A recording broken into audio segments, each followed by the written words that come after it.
Le ministère de l'Enseignement supérieur et de la Recherche scientifique satisfait de la réussite des journées de l'orientation du bachelier 2019. Cette 4e édition s'est tenue du 5 au 7 septembre dernier.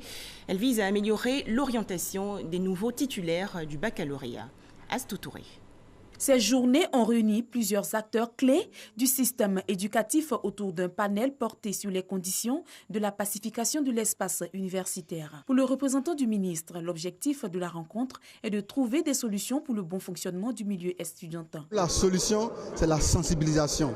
Convaincre les acteurs, les étudiants que la violence est une plaie, est une gangrène qu'il faut extirper de notre système parce que ça empêche l'essentiel qui est l'insertion professionnelle. Venus de différentes localités pour assister aux journées de l'orientation, les nouveaux bacheliers ont visité les stands des différentes universités et grandes écoles nationales et étrangères afin de faire le bon choix. Pour avoir une très bonne orientation pour notre future carrière, nous sommes venus à la journée d'orientation pour avoir plus d'informations sur ce que nous voulons faire plus tard.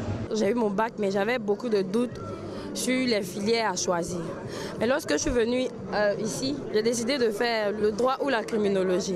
J'ai eu mon bac D, donc je suis venu aujourd'hui à la journée de l'orientation, visiter les différents stades des écoles pour pouvoir mieux m'orienter à la filière de mon choix. Pour cette édition, plusieurs innovations ont été faites dans le jeu concours Innovation Challenge qui consiste à déceler au sein de la jeunesse estudiantine des talents à travers des projets.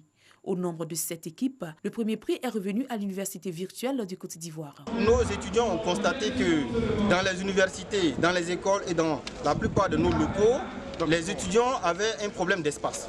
Ils avaient du mal à gérer l'espace qui leur était concédé. Il fallait trouver un moyen pour construire à la fois une chaise et une table et aussi une lampe pour que tous ces éléments-là soient intégrés dans une seule chaise pour favoriser justement la meilleure gestion de l'espace. Les institutions publiques, privées et étrangères ont reçu des diplômes de participation.